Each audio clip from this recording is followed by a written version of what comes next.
Hai sahabat pecinta cerita horor, kali ini aku akan menceritakan sebuah kisah horor lainnya.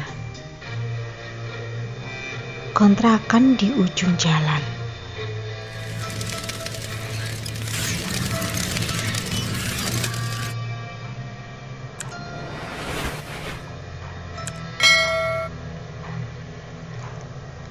Gina dan keluarga kecilnya mengontrak rumah di sebuah desa yang jauh dari rumah orang tuanya. Karena tempat kerja suami Gina lebih dekat dari rumah kontrakan di desa itu. Lingkungannya yang tenang membuat mereka langsung menyetujui untuk mengontrak rumah tersebut tanpa mencari tahu keadaan rumah kontrakan itu.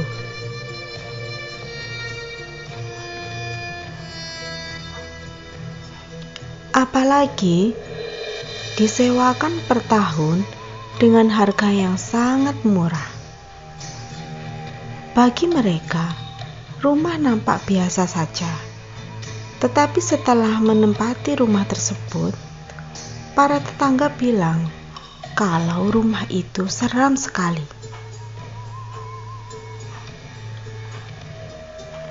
Jangankan di malam hari, siang hari pun terlihat seram. Bahkan warga memilih jalan memutar yang agak jauh daripada lewat di depan rumah itu. Gina tidak memperdulikannya, apalagi sudah membayar lunas kontrakan rumah tersebut. Setelah 1 minggu menempati rumah kontrakan itu, Gina mulai merasakan kejadian yang aneh. Gerak-geriknya seperti ada yang mengawasi. Tapi kemudian Gina berpikir, mungkin karena sekitar sepi dan rumah tetangganya juga agak jauh. Gina jadi berpikiran yang tidak-tidak. Akhirnya Gina mengabaikan perasaan itu. Pada suatu malam, Gina dan anaknya yang berusia 1 tahun keluar di malam hari untuk membeli makanan di warung yang agak jauh dari rumahnya. Sepulangnya dari warung, di tengah perjalanan, anaknya menangis seperti ketakutan. Bergegaslah pulang Gina mempercepat langkahnya sedikit berlari sambil menggendong anaknya. Tapi saat dalam perjalanan, terlihat dari ujung jalan, tepatnya ujung kanan rumah Gina, ada bayangan hitam tinggi dan tangannya membawa sesuatu seperti sebuah nampan.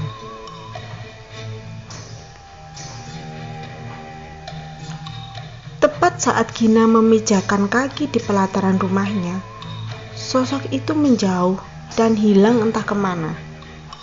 Gina tidak memikirkannya karena Gina punya rabun jauh dan keadaan gelap, hanya berterangan lampu dari teras rumahnya saja.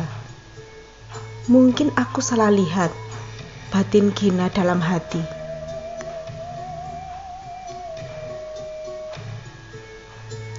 Gina langsung masuk, kemudian mengunci pintu rapat-rapat. Dan dia masih menenangkan anaknya sambil memberikan ASI. Tak terasa, dia pun tertidur juga bersama dengan anaknya. Bahkan dia tidak mendengar ketika suaminya sudah pulang dari bekerja.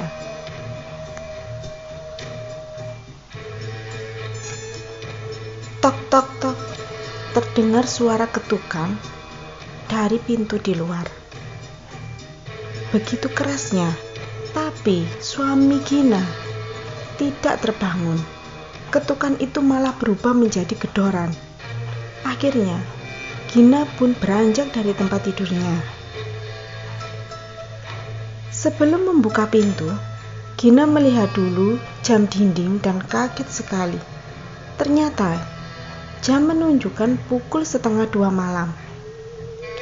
Bagaimana mungkin ada orang niat bertamu jam dini hari, tapi dengan menggedor pintu? pikir Gina.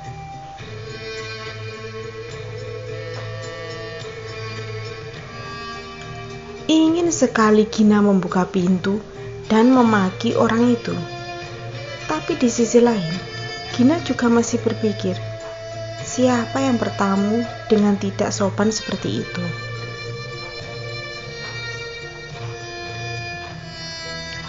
Jangan-jangan orang itu berniat jahat, batin Gina. Namun Gina berpikir lagi, yang masih mendengarkan ketukan di pintu itu. Dan tiba-tiba terlintas di pikirannya untuk melihat melalui cermin. Gina berlari ke kamar untuk mengambil cermin. Pinggir pintu kontrakannya ada bagian yang sudah keropos. Jadi bisa untuk menaruh cermin kecil untuk melihat siapa yang berada di luar sana. Kalau melihat ke jendela memang bisa, tapi jendelanya kalau malam sangat gelap.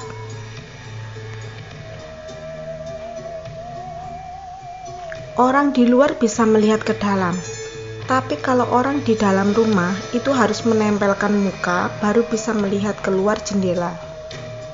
Pintu masih terdengar ketukan, tapi tidak seperti gedoran, lebih ke suara seperti benda yang dibentur-benturkan ke pintu.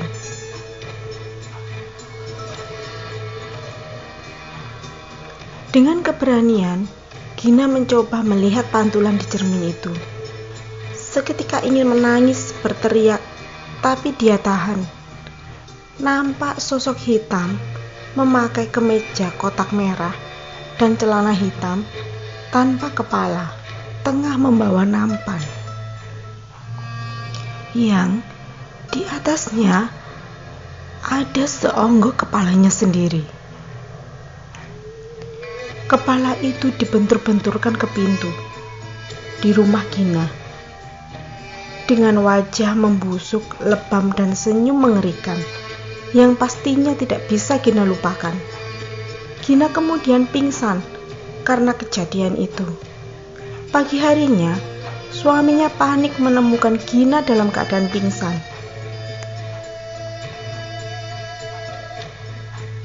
Dan dia memanggil tetangga untuk membantunya karena Gina tak kunjung sadar juga. Para tetangga berdatangan ke rumah Gina. Bahkan suaminya mendengarkan ucapan dari para tetangganya, "Lah memang itu rumah sudah kosong selama 7 tahun. Kok masih saja dikontrakin? Harusnya dikasih pengajian dulu. Bukannya malah langsung nyari orang buat menempatinya.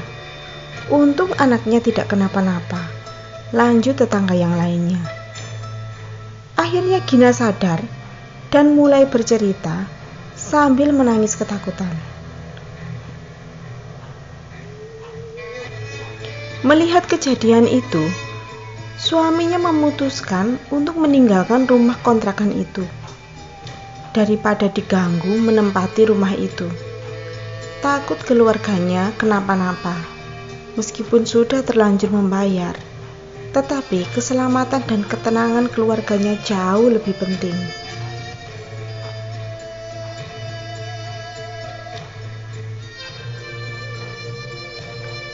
Mereka akhirnya pindah ke rumah orang tuanya untuk sementara waktu, sambil membantu Gina menghilangkan rasa ketakutan dan traumanya.